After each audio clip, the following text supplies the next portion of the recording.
Sandra. Hello, good morning. As you know, if you don't get signed up, you wasn't here.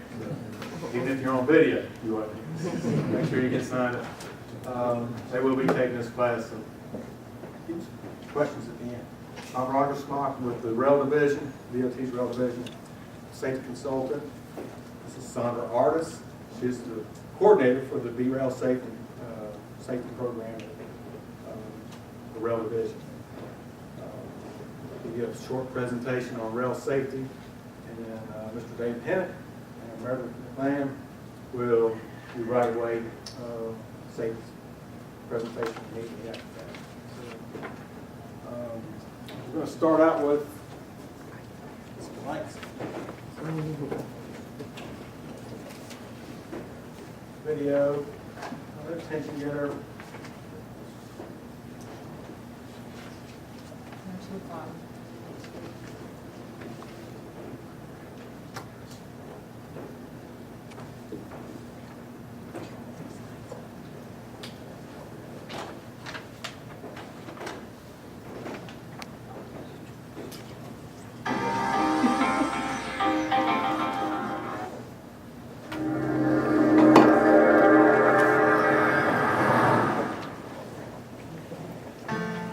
September last year, I was coming around the curve at Morrisville, right by the fire department. It was an 18-wheeler with a long flatbed, and apparently the gates were coming down at the same time he was going across. The truck basically pushed the gate, so it was perpendicular to the track. I did my normal procedure, blew the horn. Then when I saw that he wasn't gonna move, then it's like an overwhelming feeling came with my body, because I said, well, it's going to be an impact. We collided going about 72, 73 miles per hour. Yeah, it wasn't a good day.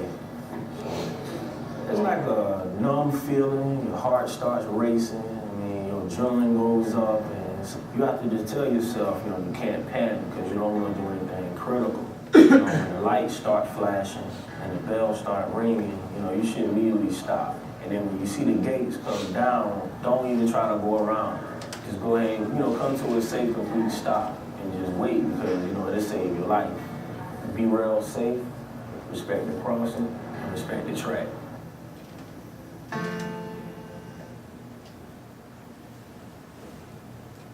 So today we're just going to give you an overview of what Be Rail Safe is. And it is an initiative, I'll just tell you that Secretary Tata and the Rail Division Director, Mr. Paul Worley, are very, very supportive of our rail safety. They've run a great program. I invite you all to come to Capitol Yard and look at some of the most pristine, well-maintained passenger rail equipment in the United States. And it's part of yours, NCDOT employees. I encourage you to participate in that. It's something I'm very proud of. I'm new to DOT, but very proud of what is a part of our passenger rail system. So, talk a little bit about what Be Rail Safe is, and some safety tips for you, your families, churches, your community, and spread the message also.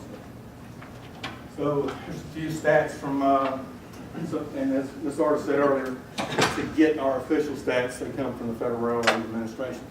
I'm not really fast on getting out information. So you'll see in 2011 we had 14 people, and this is in North Carolina, killed, 31 injured,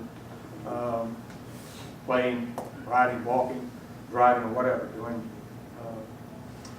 unsafe things on the railroad. And in 2012, you see that 28 and 39 respectively killed and injured. So those numbers are increasing. We got some, still waiting on our 13 data. Because of that increase, as I said, Rail Division Director, Secretary Tata, put in place Be Rail Safe. And in response to prevent these tragedies, this is who we are. It's a part of you. It's part of North Carolina's safety initiative to make our travel on and around here awareness of railroad safety. So what do we do?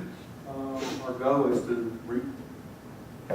end these tragedies in whatever way, through education, education of some of the groups we focus on, and want to reach, find stakeholders who have similar messages, or community and civic groups, children, schools, school programs. Our internal groups, as today, and we've got 2 certificate programs. We really focus on, think about our first responders that fire, EMS, law enforcement, that respond to these tragedies, whether they're pedestrian, we call trespassers, we'll talk about that later, or it's a derailment, it's a serious catastrophic event. So we have a certificate training program with them.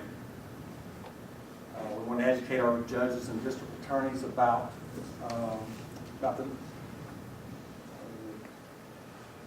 there seems to be a trend, or that if an incident happens at a railroad, it's their fault. Gosh, we got crossing gates, and then there seems to be socially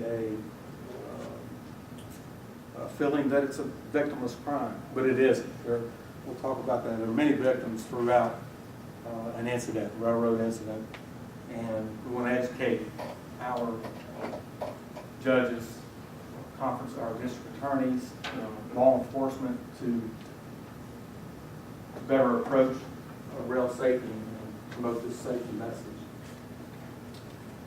This is one of the safety consultants, Mr. Nelson Hyatt. Just a picture of the Capitol Yard. This guy's part of the Morrisville Fire Department coming through, giving them a class on responding to an incident, things about how to shut off the engine, fuel shut off, the hazards, electrical hazards of working around the train. So this is some of the things Be Rail Safe does. Let's talk about you're at a grade crossing, you're with your family, what have you, you're traveling wherever, and you see something that might be of a safety concern. Car stuck on the tracks, whatever, at or near a grade crossing. What would you do? How would you respond to that? One, you got to know where you are, who to call, right? So anybody had any experience or know how to identify yourselves? Because we're going to leave here today knowing that when you pass through or go to another grade crossing, on the way home today, if that happens, you'll look at a grade crossing differently after attending and finding this information. But does anybody have an idea right now?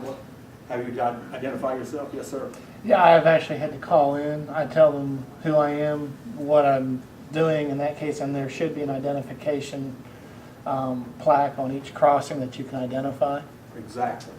Right? That's where we're going with. Excellent. So you see, you're in the minority, so everybody will be in the majority when you leave here today. But so where am I? Who do I call? Who do I call can be confusing. So we're gonna. Mm-hmm. Who? 911. Always a good choice. I'm going to give you some other options that may be even faster than 911, but we're going to give you some options. So where am I? As you can see, this is a milepost marker, just like interstate highways. There are mile markers along the rail system. These are very meaningful to identifying, almost as good as a GPS location or a mile marker along our. So this is one way, and they're all labeled and numbered throughout the entire rail system. And each, what's your name, sir? I'm Rob. Rob. And as Rob said earlier, each grade crossing has a unique number alpha identifier. And that's part of the Federal Railroad Administration's requirements that identifies that as a particular crossing. So how do we identify where we are? Continuing on. at each intersection or each grade crossing, you're gonna have either crosswalks, a signal mast, and or a bungalow, which controls the gates. On there, look, as you approach and as you drive home today, look for identifiers that's gonna help you as a responder. See the blue sign here? This is a generic. There's going to be an emergency contact number and the crossing number, as Rob referred to, and some other local information. So that's a generic. Just look at those things, and this is a specific sign that you're going to see. It depends on who maintains or I guess they call it maintaining that particular line of railroad. Norfolk Southern and CSX are the main entities in North Carolina. This particular sign you see here is 800 number, CSX's information. The rail grade crossing number, unique identifier for that particular crossing, 628-815P. So you're on the phone with either 911 or CSX, which is that right?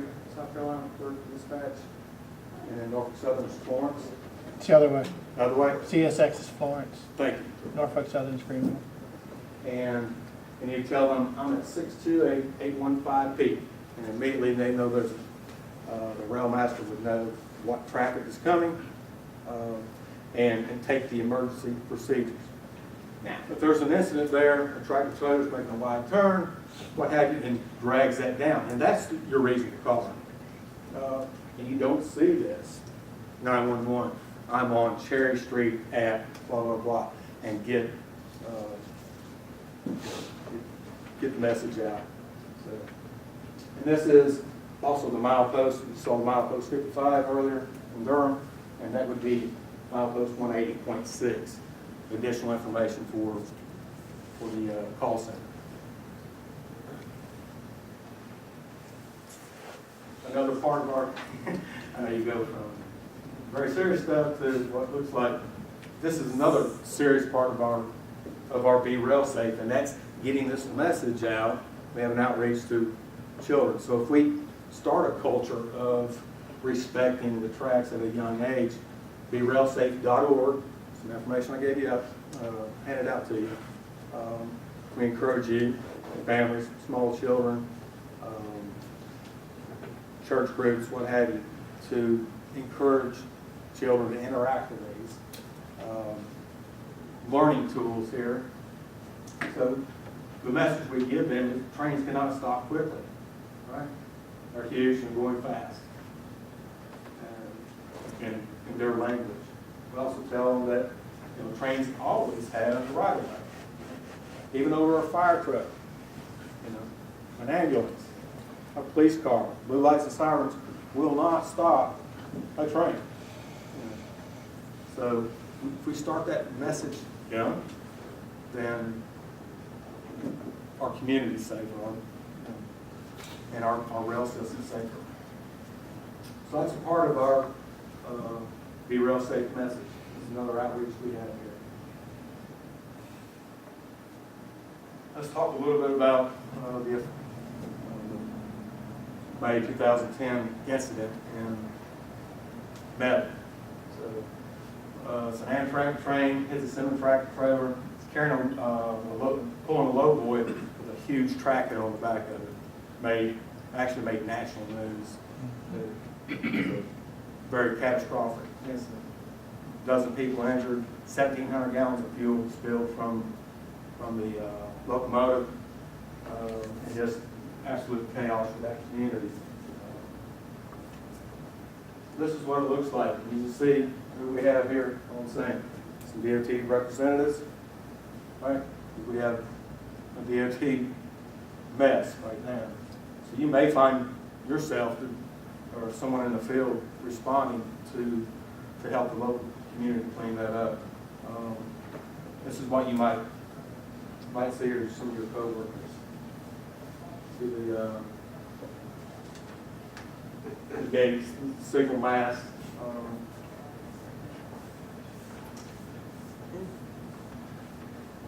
Fire, and literally burnt for hours. There's locomotive up here in the midst of all that. It's taken from a lower section, if you've ever been in Bevan. It's a small community, small town.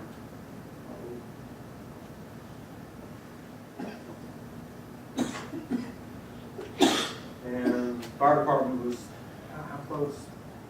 As far as It was across the street. across the street Mhm. for this, and, you know, fortunately, had quick response times, but you can see how big a mess this is. Let's talk about a few facts, just some safe facts and takeaways today. Not trying to be condescending, these are, you know, you're all adults. And, you know, respect the tracks, but sometimes it's good just to say them out loud, review them if it's been a while. So, and to let you know that to walk, ride on a track is what? It's against law. Did you know that? It's trespassing. Don't call them pedestrians.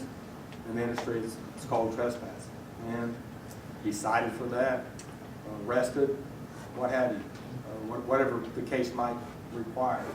So it is against the law. Always expect to train at every highway rail intersection. Even if you know, well, the train usually comes 6:10, 4:15, 4:20, and here it is 11 o'clock and the gates are down. You're like, gosh, it must be malfunction. Had a storm, an hour or so later, an hour or so ago, and you don't fall into trying to outthink the crossing, because there may have been an incident like we talked about in Bevan. That backed up traffic, all that rail traffic that had to wait for that is now what? Not on that schedule at 6:10 and 4:13. So they're coming through at 11:15. So don't try to outthink that system. Gates are down, respect it. As I said earlier, trains have right away 100% of the time over any vehicle, anything. They have the right of way. Judging the speed of a moving train it's difficult. You're looking down a track, and you get that narrowing effect. Train's coming at you, you're looking at it. There might be a freight train at 35 miles an hour.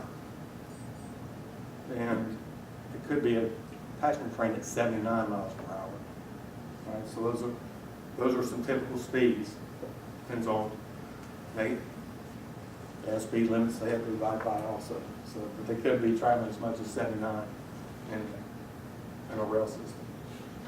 So always stop your vehicle when crossing gates are down, lights are flashing.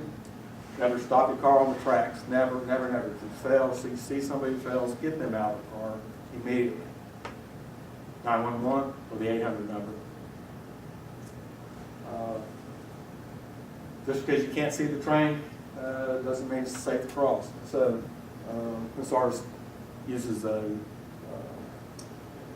incident where a man, I think he's in Charlotte, talking about. So train passes, gates are down. Gates are still down. He gets in a little impatient. He drives around, coming the other way is what? On the other track, parallel track, another train. So, don't try to outthink the grade crossing. And now we're going to move to, well, I'm going to take some questions if you've got questions, but the next presentation is going to be about gaining right-of-way clearance before working around the railroad right-of-way. So any questions about train safety, the V-Rail Safe program, anything at all? I just wanted to add that we are, if not the only NCDOT or the only DOT in the nation, maybe one or two, to have such a program that focuses on rail safety. So we hope that's something that you all can be proud of. As part of DOT, we're committed to safety, as are you. Yeah. Thank you. Any questions at all? And again, I encourage you and your families to take a trip, take a day trip, go to Charlotte. Beautiful railroad, passenger railroad system. something you'd be very proud of. I am. I'm proud of it. I hope you are too. Something to experience. Oh, we got another slide. How to contact us. I had a quick question, Rob. because this has come up before. And I've heard that if you are traveling on DOT business, that you can travel free on the state-owned trains, or is that just on rail business? So let's say you're traveling to Charlotte for a meeting. I'm just thinking an alternative to some of our folks that are driving if they wanted to take the train or something to intermediate points, or is that just on rail business, or is that, I've been told that before. I have no knowledge of that Okay. whatsoever. I'd have to defer. Sometimes non-revenue tickets are given, but I'm not sure under what the circumstances would be. Okay. But before you leave, I'll get your information. Okay. We'll get a response for it.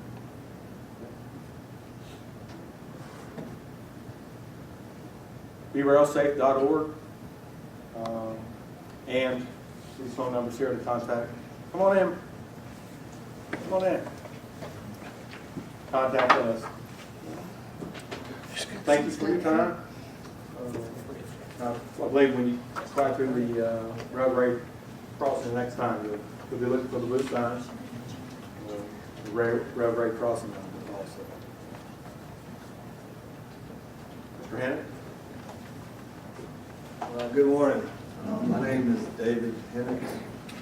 I'm the Surface Encroachment Manager with the Rail Division. Our group used to be in Division Highways for years. About 6 years ago, they did a study, and it was deemed that we were probably better suited to be in the Rail Division, which made sense, since everything we do, of course, is involved with railroads. We're responsible for a variety of things, and securing agreements on projects is the main, but we're also involved in a lot of other things, contractor insurance, what has become a really interesting responsibility is citizen complaints. That is never a dull moment. I can assure you that a bad railroad crossing will knock the war, the economy, and politics right off the front page. Because the most important thing in their world is that bad crossing they ride over every day. So, but we're also, the reason we're here today is we had an incident recently with a train hit a piece of equipment. It may have been up near Mebane, and that prompted a lot of thinking on this situation where if you're doing work on a railroad right of way, if you are, you need to secure the necessary permission and policies and procedures to go through to be out there. Just as DOT has our own policies and procedures to do work, within our highway rights of way, the railroads have the same, and they are very sensitive to safety and their right of way. The railroad has their own railroad police. You don't see them as often, but they're there. They do come along, and you are subject. People are subject to be arrested for trespassing on railroad right of way. I know we all see it every day, and it happens every day, but that doesn't mean that it's the right thing to be doing. It's very dangerous, as you saw in these slides, and that's what BeRailSafe is trying to promote, as well as some of you familiar with Operation Lifesaver. Railroad crossings, railroad tracks in general, are a dangerous entity in that a lot of people don't understand railroads. If you don't deal with railroads every day and know what they're about, their train schedules vary. You may go over a crossing 100 times a day, or 100 times, 500 times. I've never seen a train there. But the one time you take it for granted, especially at an uncivilized crossing. The one time you take it for granted could be your last. And unfortunately, we have people that choose to drive around our gates, even 4 quadrant gates. And some of the ones you've heard about recently in the news chose to do that, and they paid the price. They were killed. And it's a high price to pay to be impatient or just careless. So, please educate your families, educate your neighbors, your friends about the dangers of these railroad crossings and to adhere to safety. Now, the incident happened, there was prompted a memo to go out December 20th from Terry Gibson, Victor Barber, to all the upper management heads. And some of you may or may not have heard of this, but in this memo directive, it states that we need to make sure in doing our work that we have secured the right and necessary paperwork to be out there on railroad right of way. And that involves securing a right of entry agreement. In the beginning, this directive states, you are welcome to call me in my office. Meredith Lamb works for me. She's going to stand up in a minute and talk about the right of entry agreement process. She has dealt with it a lot lately. She's very good with it. She probably knows more about it, the steps, first step than I do. But there is a process in getting out there. And initially, we're encouraging you to call us and we'll help you through it. As we go down the road and you get more comfortable with the process, you don't have to call us. But in the beginning stages, if it doesn't make sense to you, if it's confusing, you just want to make sure you're going about the right way, contact us, we'll help you with it. It's the life we live in today has become, as we all know, the bureaucracy is really going out the ruthless. I've told this in the previous two meetings. What I used to accomplish in widening a railroad crossing with an agreement, it took 45 days, now it takes 6 months on a good day. I know I've dealt with some of you in here. Sherry, we know that some of the challenges in getting an agreement secured and the time frames it takes. Nobody knows that better than me. I've been doing this for 20 plus years. It's never a dull moment. But the key in this whole scenario is when you know you're going to need to get out on railroad right of way to do your work, as soon as you know it, start the process. Don't call us on Thursday and say we need to be out there Monday. It's probably going to be impossible. I'm pretty good at begging, pleading, and crying, but I don't think in this day and time it's that good. So as soon as you know, start the process. And hopefully the schedule's such. Now your next question you may ask me, how long is it going to take? Well, I can't answer that. I've tried to answer that in the past, and every time I think it won't take long, it takes twice, triple as long. Where I think something might be a long time, all of a sudden, boom, they come back. So I can tell you the bigger lead time you have, the better. We do have some things set up with some master agreements that we hope will be less painful. But we have 2 Class 1s operating in this state, CSX, Norfolk Southern, and we have multiple short lines. And some of those short lines, they're simple to deal with, and then some of those short lines are owned by bigger companies. And they have their own. Each one has its own policies and procedures in handling this kind of situation. Give an example of short line, Chesapeake and Albemarle, a little railroad down east, Elizabeth City. They're general managers at a high school, but they're owned by Genesee and Wyoming. It used to be I could go to the general manager's office at the high school and get an agreement signed. Can't do that anymore. I have to send it off to corporate. But whereas you can still go down to Aberdeen, Carolina Western and Star, and they're owned individually, and you can deal with the folks who can make decisions right there. So each one's different, and each one's going to be challenging in its own way. But right now with right of entry agreements, we do have a master right of entry set up with North Carolina Railroad and Norfolk Southern for North Carolina Railroad's like.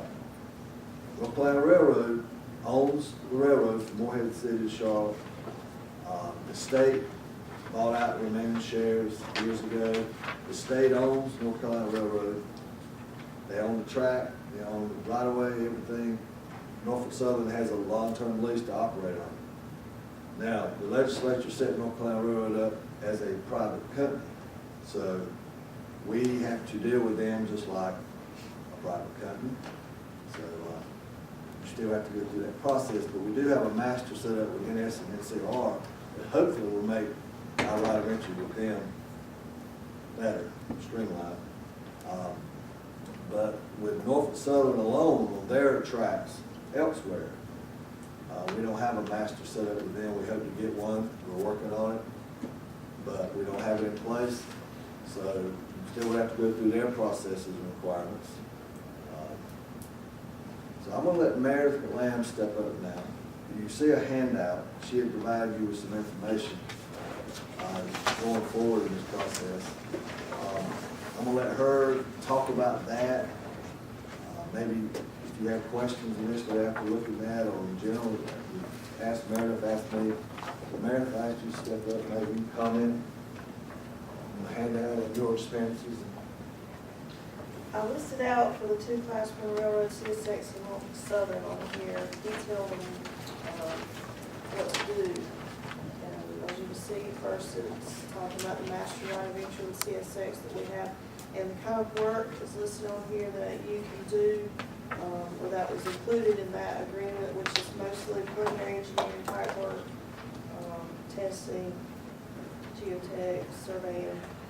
If you're going to be doing any of that kind of work, you go through the, you'll deal with that master. There's a form called Exhibit A that you can call me, email me, and I will send that to you. You will fill it out based on the kind of work you're going to be doing. I can provide you with the information you don't know, like the milepost and crossing information. But just fill that out, get it to me, then I get it sent to the railroad and they'll process it. It being the master, it's supposed to be a quicker process. There are no fees that I've been involved with. However, if you have more of an invasive or construction type work, you'd have to go to the website that is listed on the second entry here, and fill out the application. That would involve fees, it involves going through the real estate unit at CSX, and they have their own people that go through these applications.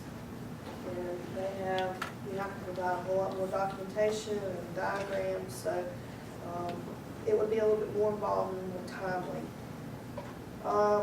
Then you have, like David said, the master, we have Norfolk Southern that is on the North Carolina Railroad line.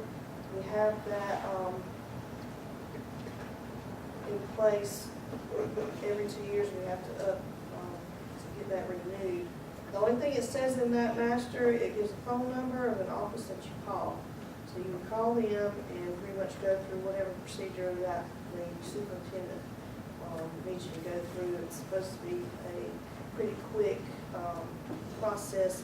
I'm not really familiar what it is once you make that phone call, because I always send people to make the phone call and I don't get that from them. So I'm assuming it's really not that bad of a procedure. Again, with NS, if it's not on the NCR line, you go to the website, you're dealing with real estate, you're going to download the application, fill it out. There's fees, and there's diagrams and plan sheets that they're going to want. It's going to be a little bit more timely, but that is just the process that they're going to make you go through for a more invasive construction type work on their property. When Meredith mentioned website, she's referring to the railroad company website. That I have listed on here. Right. Now, there is a master website that has all the grade crossing numbers and different tracks, the different CSX, Norfolk Southern, and NC Railroad. We have an internal one that we use for inventory Across the purposes, inventory, we have. but it's not a public. Right, well, we have a lot of at-grade signalized rail crossing with the traffic signal. A lot of those are, because it's a rail crossing, we probably have metal poles up at it. We're now starting to do inspections of our metal poles you know, on a 5 to 7 year period basis. And we make a lot of assignments for a 3-month inspection, you know, where there might, and I've already had this happen where an inspector couldn't, he knew the requirements, so he couldn't do a full inspection, but we still had to pay for it. But I guess I'm trying to find out from, we're the ones that administer those contracts, so I don't know if just giving them this and saying, look, you need to contact, I'm just wondering if there's a, Simple way. yeah. Well, Because, I mean, I know what our intersection number is, but I don't know what that grade crossing number is that this firm would have to, and I'm certainly not gonna do that paperwork for them. That's gonna be their responsibility, because we don't know what their schedule is once we assign the work. All they gotta do is get it done within a certain time frame. So, I don't, you know, that's gonna be happening, but that's gonna be their responsibility. But they do have these inspections within a 3 to 4 month period, which is why I'm a little bit concerned. And that's, I'm not gonna ask you how long does it take, you gotta see what he said. I tell you, each crossing has, as you saw in the slides, either on the signal box or sometimes on the signal mast poles, on the signs, you'll see, there should be a crossing number and a milepost number. Now, sometimes that has been written with a marker, and it could be hard to read, but each crossing should be identified with a crossing number, milepost number. Now, if for some reason they're not, we can help with that. Well, I guess from a planning and administration, since we're both on the same, we're both DOT, Right? I could work internally with you to get those crossing numbers as I assign those. And then they would have that information, and then we just have to do the paperwork process. That'd be the best. Okay. We're happy to help in this process. That's what I want to make clear today. And I want to make clear that this memo that was sent out clearly states that we are to secure the necessary right to be on the railroad right of way. Now, Kevin Lacey was at the first meeting today. He made a good point. If we're not securing that right and we're out there, we're at risk. We're at risk for liabilities, we're at risk, you may be at risk for, if you get hurt and you file workers' compensation but you didn't have the necessary permission and right to be out in this area, it could affect those benefits. I guess what we're trying to get across is, and I think Kevin made crystal clear this morning, that it is expected that we acquire and go through the necessary process to be out on the railroad right of way, to do our work. Yes. Can you still meet with the railroad maintainers? Without Can we still meet with the guys that maintain the tracks Yeah. for the rail companies? If we have a railroad representative present, and many times we have to get out and measure approaches for a crossing. And of course, with a railroad maintainer there, we can get track time and everything required to get out there. Does this apply to that, is what Ken's asking? We have to inspect these, like Frank said, once a year. So do we have to file a year in advance to get? My thought on that is you have met with the roadmaster. And the roadmaster knows the schedule of the trains. He controls that track. He has the radio. If he has secured and agrees to secure the track, then you should be safe. But here's the scenario that I discussed this morning at an early meeting with someone. If he stands right there with you, and you ask him a question, and you get what you need with him standing right there, and he's talking on the radio, I'm hesitant to say yes or no because of the way the life we live in on the liability issues. But I'm saying, I told the gentleman this morning, if he tells you it's okay to be out there, and then he leaves, then, and something happens, then it's your word against his. Mhm. I think you're putting yourself at risk. But to answer the question, if he's agreed to meet you out there, and you're getting information from him, and he's standing there, and you're away from the track, then personally, you're pretty covered. But before I tell you today that that's an absolute go forward, I really would prefer to dig a little deeper on that question to see in that scenario, does that save you from going through an absolute agreement process? Well, I don't know if I've answered your question, but I'm being very cautious to say, I know what you're saying, and I know that occurs. But before I stand here in a position to say, oh yeah, do that and don't worry about it, I can't tell you that right now. What if we have somebody, personnel from the rail division with us? That happens too. We have three parties there. The rail company, the rail division, and the DOT force. Because that's how we usually do our inspections. Right. I personally think that's pretty covered, but again, I'd like to check on that. I'd like to point blank ask that scenario based on what this director said.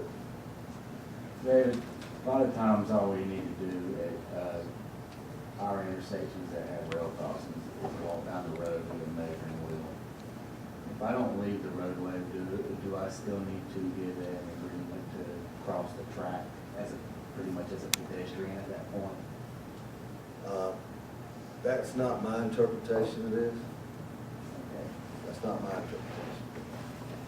If you haven't left the roadway portion and the roadway is protected, or you use proper safety and looking at securing sight distance both directions, that's not my interpretation. Just don't walk around the gate. If it's No, you hear bells and you see lights, and you see gates come down, please, don't take off sprinting across the tracks. I know, the bureaucracy and processes these days, we're happy to help with this. I think Sherry would testify, trying to help her group. I know a lot of y'all with agreements in the past that have been sent off and gotten lost for some reason. And I always will be happy to do that. But hopefully we can get into a routine with these that it won't be as painful as it may sound right now. I have two questions. On the master agreements, does that include our consultants, if we have a consultant that needs to go out, so that includes the In the consultants? master for both railroads there, it says in there, it covers the department and their employees and their agents. Okay. But insurance wise, the DOT is self-insured, so if the DOT employees out there, they're covered under that, and the consultant is not. So they may have to provide insurance. Okay. Provide proof of that? Or Okay. On the agreements, if we've got an agreement, not a right-of-way, if we've got an agreement, does our contractor have to have a right-of-way, a right of entry to do work? Well, we are in the very beginning of something new with that aspect. Yeah, they've asked me one for Norfolk us. Southern is asking that right now. Yes, and it was Norfolk Southern, and I had to give them the agreement, because the agreement states that if you have the agreement, you don't have to have the right of entry. In the past, when we had secured an agreement and executed and given authorization, and we've been able to move forward. Now, Norfolk Southern has requested that in addition to that, they want a separate right of entry after. but it's not the same as this right of entry. It's a two-page document that contractor fills out, it basically gives Norfolk Southern information about the contractor. And there's no money or fees, So and no it's fees associated? not, Okay. but there are some issues we're dealing with language in there. But that's the contractor Yes. required. And it's more like you send it to the person, they already see that there's an agreement in place, and to Scott, and it's quick turnaround on that. It's not the same as this. That's what Internally, they call yes. it. Internally, we've had a meeting, internal one at least, discussing that request. I know it's not been very, well, received by some of our folks, and I know the contractors probably don't like it. CSX hasn't come forward and requested that, but NS has. It's very recent, so we're going forward on new projects with that in mind. The final result of that has not yet been determined. The bottom line, though, is Norfolk Southern controls that right of way. And they own or control that right of way. It's their way of operating and doing business. I don't know if we'll be able to say, we choose not to do that. But that is in the very early stages of that, what you just mentioned. And going forward,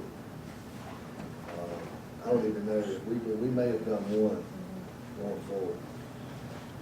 And I think we're still discussing it, yes, about, is that gonna be a set in stone request going forward?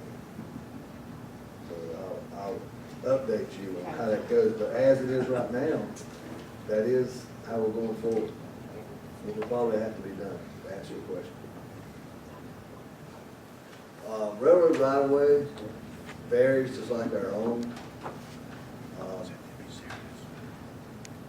When our road right-of-way coming perpendicular hits whatever their right-of-way is, the area in between, we have an easement for highway purposes.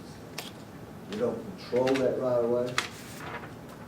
We have what I just stated, an easement for highway purposes, until we cross on the other side and get beyond their right-of-way.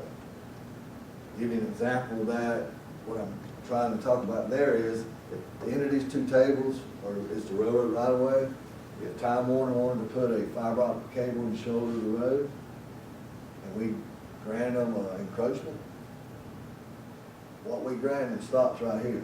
Now, the area from here to the end of this table, they have to enter into a separate agreement with the railroad.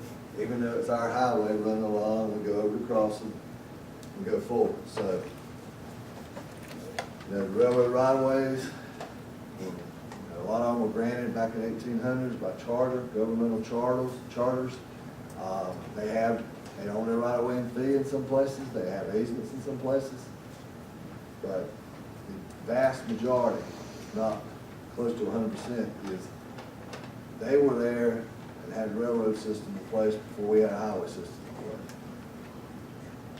And we do have a lot of roads inside the railroad right-of-way that run parallel, and we have to deal with each other.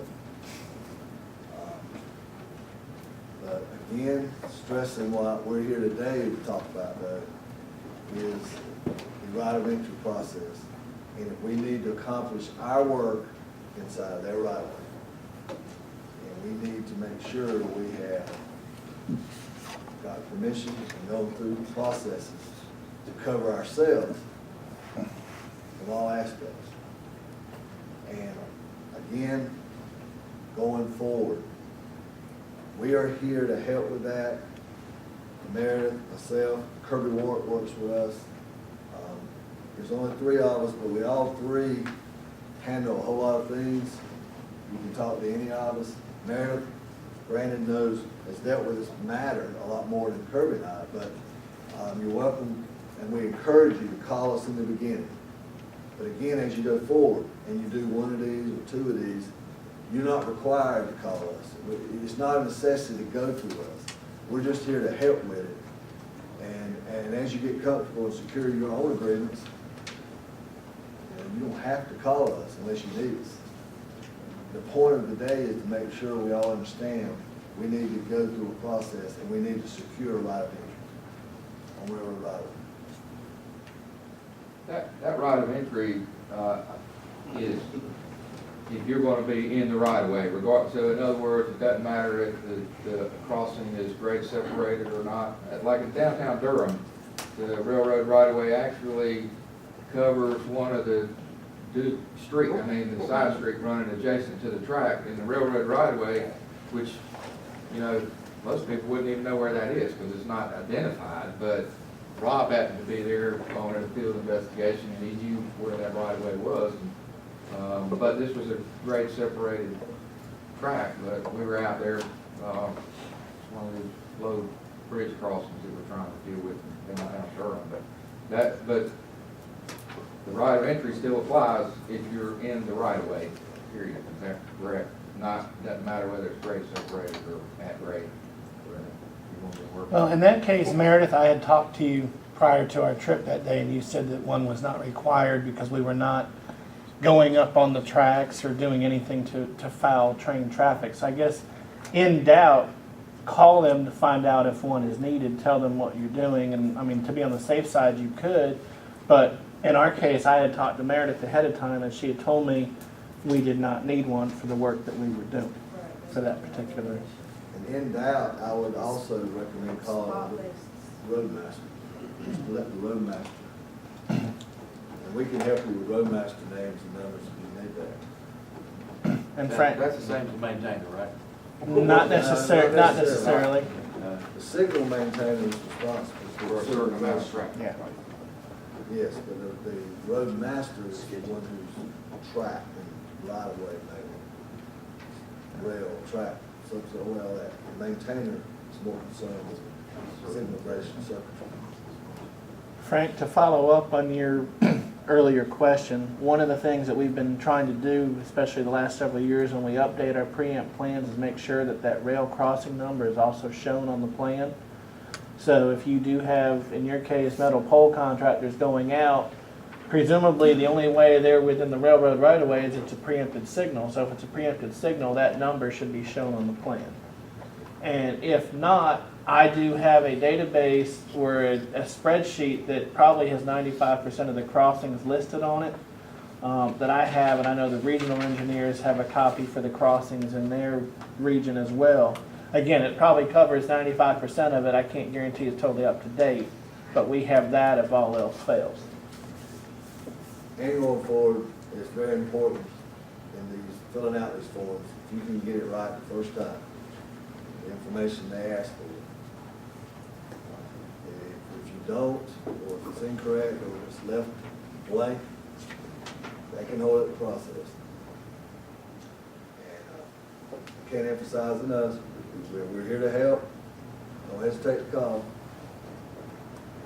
Does the right of entry, if you go out and require it, is it good for a day, a week?